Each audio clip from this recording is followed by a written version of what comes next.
Hello दोस्तों, मेरा नाम है योगेश कुमार और स्वागत है आपका आपके अपने यूट्यूब चैनल स्टडी फाइन पे।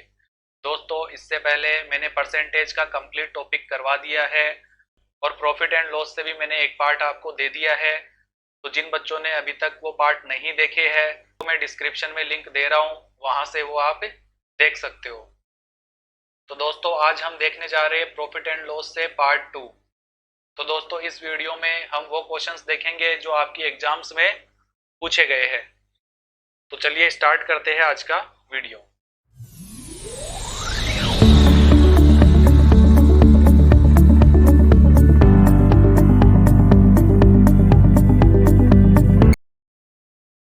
क्वेश्चन नंबर 1 देखते हैं दोस्तों। हम सबसे पहले किसी वस्तु को 150 से 300 रुपए के बीच के मूल्यों पर खरीदी जाती है और 250 से 350 के बीच के मूल्यों पर बेचा जाता है, तो 15 वस्तुओं को बेचने पर अधिकतम लाभ हमें बताना होगा। तो दोस्तों, ये क्वेश्चन मैंने इसलिए लिया है क्योंकि इसमें आपको एक चीज देखनी पड़ेगी कि आप यहाँ देखो, आपको मिला है अधिकतम लाभ। तो दोस्तों, आप खुद बताओ, अगर आपका ध्यान इस पे नहीं गया तो आप ये क्वेश्चन गलत कर सकते हो। अधिकतम लाभ कब होगा? अधिकतम लाभ तभी होगा जब अपना सीपी तो हो मिनिमम और अपना एसपी हो मैक्सिमम। ये दोस्तों आप जानते ही हो। मतलब अगर सीपी जितना कम होगा और एसपी ज्यादा से ज्यादा होगा तो हमें प्रॉफिट भी ज्यादा होगा। तो हमें यहाँ पे यही पूछा गया है कि अधिकतम लाभ क्या होगा। मैक्सिमम प्रॉफिट की बात कर रहा है ये। तो मैक्सिमम प्रॉफिट हमें तभी होगा जब सीपी मिनिमम और एसपी मैक्सिमम। तो देख लीजिए आप, सीपी कितना है मिनिमम? सीपी मिनिमम तो कितना है? 150। तो मैं मान लेता हूँ सीपी मेरा कितना? 150। और एसपी वो मैक्सिमम होना चाहिए, जो कि मैक्सिमम एसपी कितना है? 350। तो ये एसपी आ गया 350। तो आप देख लीजिए, एक आइटम पे कितने रुपए कमाएगा वो? 150 में खरीदेगा और 350 में जब वो उसको बेचेगा तो वो 200 रुपए एक आइटम पे कमाएगा। तो उसको 15 वस्तुओं को बेचने पर अधिकतम लाभ क्या होगा? एक वस्तु पे 200, तो 15 वस्तुओं पे दोस्तों कितना हो जाएगा? 3000 रुपीज। ये आपको आंसर मिल जाएगा। दोस्तों, उम्मीद करता हूं आपको ये समझ में आया होगा। है नेक्स्ट क्वेश्चन पे।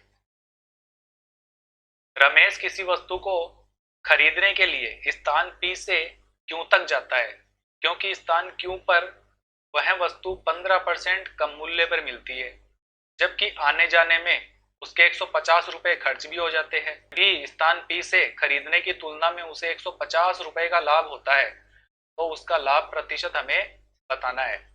तो दोस्तों, हम इसको फ्रैक्शन कॉन्सेप्ट से ही करेंगे। आप ये मान लीजिए कि ये कोई स्थान P है और ये स्थान कोई Q है। उसको फायदा कितना हुआ है Q पे? 15% का। 15% की फ्रैक्शन क्या होती है?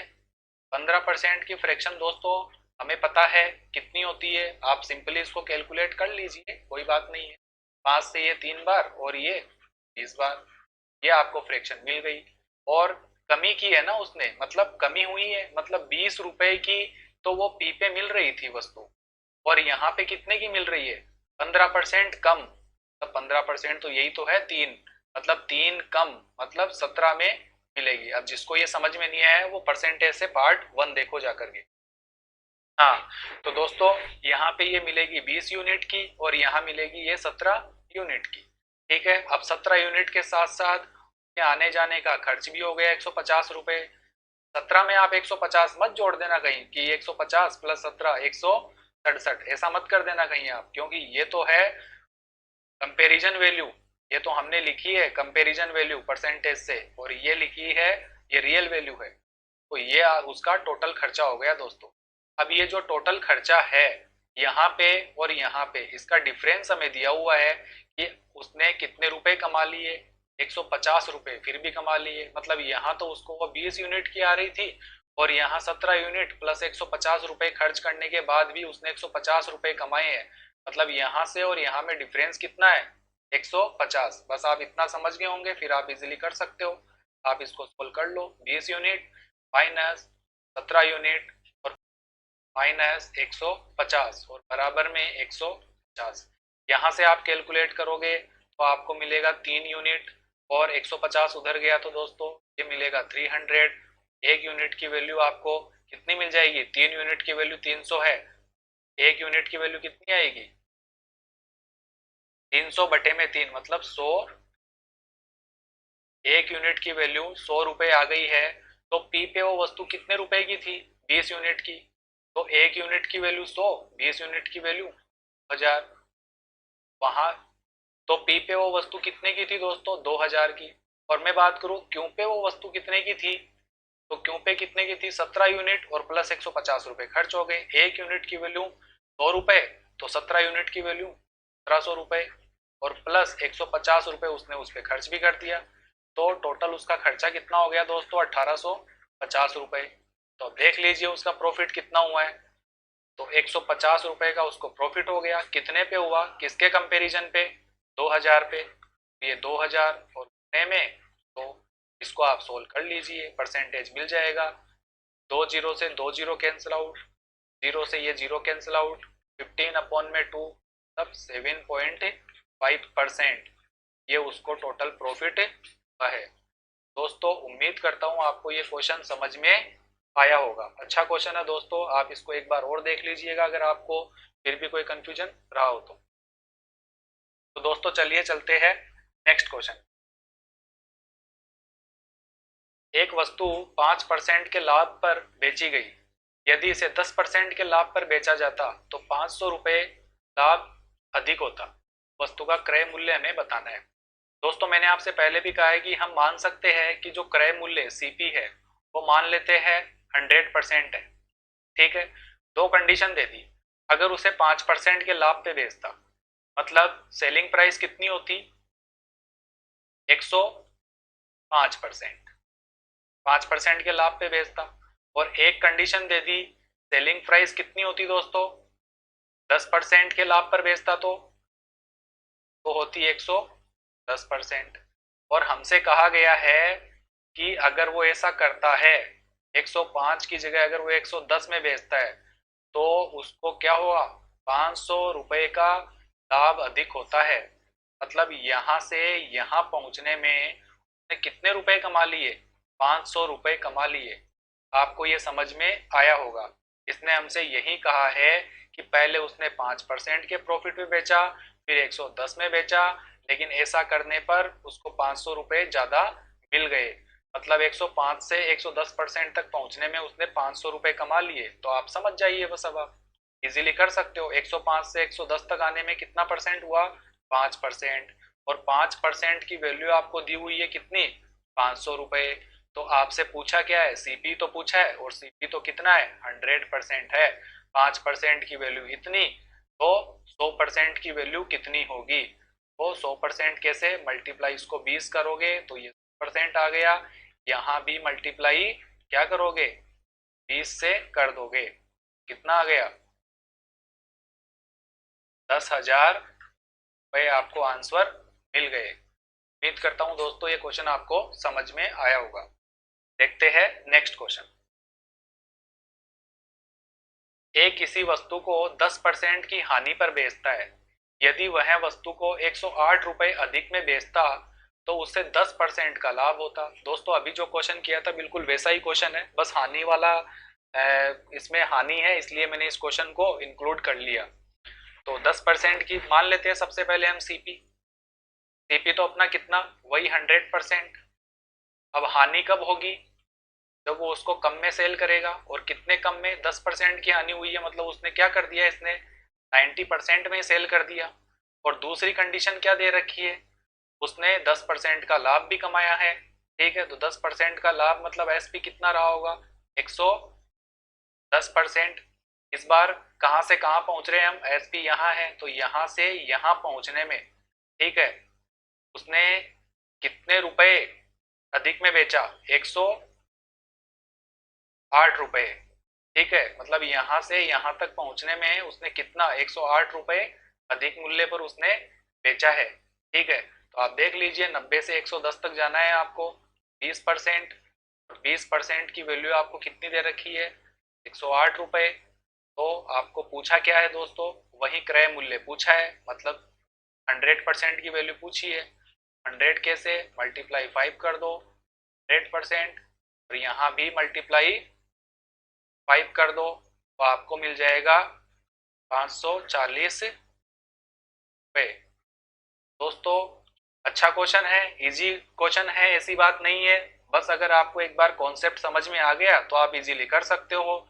ऐसा कुछ नहीं करना है आपको कि आप फालतू के फॉर्मूले लगाते रहो और अपना टाइम बढ़ाते रहो आप क्वेश्चन करने का। दोस्तों एग्जाम में एक एक सेकंड बहुत कीमती होती है और ये आप जानते होंगे अच्छे से, तो इसलिए हमें कम टाइम में कैसे सोल्व करना है वो सोचना है।